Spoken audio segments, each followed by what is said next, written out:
Hello, আসসালামু আলাইকুম। কেমন আছেন সবাই? অবশ্যই ভালো আছেন। সবসময় রোজার মধ্যে কিন্তু ভাজা পোড়া খেতে ভালো লাগে না, তাই তৈরি করে ফেললাম ইলিশ পোলাও। আর রেসিপিটি আপনাদের সাথে শেয়ার করলাম। সবাই তো কাঁচা ইলিশ দিয়ে ইলিশ পোলাও করে, আমি ভাজা ইলিশ দিয়ে করেছি। ইলিশ মাছটাকে কেটে কুটে ভেজে নিয়েছি এবং ওই তেলটা দিয়েই আমি অন্য একটা পাত্রে, এই যে ভেজে নেওয়া ইলিশ থেকে তেল নিয়ে আমি অন্য একটা প্যানে তেলটা দিয়ে পেঁয়াজ কুচি, তারপর টক দই, দারচিনি, এলাচি, লবণ এবং রসুন বাটা দিয়ে ভালো করে কষিয়ে নিয়েছি। তারপর দিয়ে দিয়েছি দুটো শুকনো মরিচ এবং এর সাথে অ্যাড করব কিছু মশলা। জিরার গুঁড়ো দিয়েছি হাফ চা চামচ, আর দিয়েছি গরম মশলার গুঁড়ো, ধনিয়ার গুঁড়ো। সব কিছু নিয়ে ভালো করে কষিয়ে ভাজা এই কষানো মশলাটার সাথে দিয়ে দিব মাছটা দিয়ে দিব। ভাজা মাছটা দিয়ে ভালো করে কষিয়ে নিব যেন ইলিশ মাছের গ্রানটা মশলার ভিতরে চলে আসে।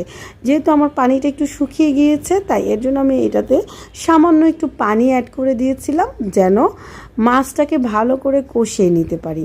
যেহেতু ইলিশ মাছ দিয়ে রান্না করব, ইলিশ মাছের গ্রানটা তো মশলায় আসতে হবে, তা নাহলে তো পোলাওটা গ্রান করবে না।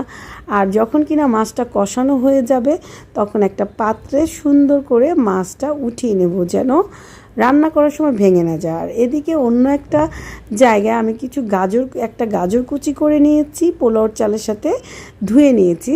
আর এই যে মাছটা আমি উঠিয়ে নেব, আর এই মশলাটাতেই আমি ভেজে নেব পোলাওর চাল। এটাতে আমি গাজর কুচি এবং পোলাওর চালটা দিয়ে ভালো করে ভেজে পোলাওটা রান্না করে নিব। এই যে পোলাওর চালটা ভেজে নিচ্ছি সুন্দর করে, আর পরিমাণ মতো লবণ দিয়ে দিবেন। অবশ্যই লবণটা আপনাদের স্বাদ মতো দিবেন, যে যেমন খান। আমি এখানে কিছু কাঁচামরিচও অ্যাড করে দিয়েছি, আর সাথে দুটো শুকনো মরিচও দিয়েছিলাম। আর এখানে পোলাওর চালটা আমার ভাজা হয়ে গেছে, দিয়ে দিয়েছি পানি। আমি অবশ্যই এখানে ঠান্ডা পানি ব্যবহার করেছি, আপনারা গরম পানি ইউজ করতে পারেন। তারপর আমার পোলাওটা ফুটে গিয়েছে, মানে হয়ে গিয়েছে।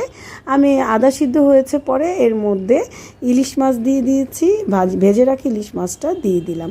তারপরে ঢাকনা দিয়ে দিলাম। ঢাকনা দিয়ে খুব সাবধানতার সাথে আলতো হাতে আমি পোলাওটাকে উল্টিয়ে পাল্টিয়ে দিয়েছি যেন আমার ইলিশ মাছটা ভেঙে না যায়। ভেঙে গেলে তো আর ইলিশ পোলাও মজা করে খেতে পারবেন না, তাই না? তাই সাবধানতার সাথেই এই পোলাওটা নেড়ে দিতে হবে। আর এই যখন ঢাকনাটা উঠিয়েছি, এত সুন্দর গ্রান হয়েছে। এই যে আমার ইলিশ পোলাওটা তৈরি হয়ে গেল খুব সহজে, চট করে 10 মিনিটের মধ্যে তৈরি করে ফেললাম। খুব সুন্দর করে এইভাবে রান্না করে, এই রেসিপিটা অবলম্বন করে রান্না করলে খুবই মজা এবং স্বাদ হবে। কী যে ঝরঝরে হয়েছে পোলাওটা, আর খেতেও দারুণ হয়েছে। ইফতারিতে আপনারা খেতে পারেন চট করে ইলিশ পোলাওটা। এই যে আমার ইলিশ পোলাওয়ের লাস্ট লুকটা। কারা কারা আমার মতো এরকম ইলিশ পোলাও রান্না করে খেয়েছেন আমার রেসিপি দেখে, অবশ্যই আমার ভিডিওতে লাইক, কমেন্ট, শেয়ার করে দিবেন এবং কমেন্টে জানাবেন কেমন হয়েছে। সবাই ভালো থাকবেন। আল্লাহ হাফেজ।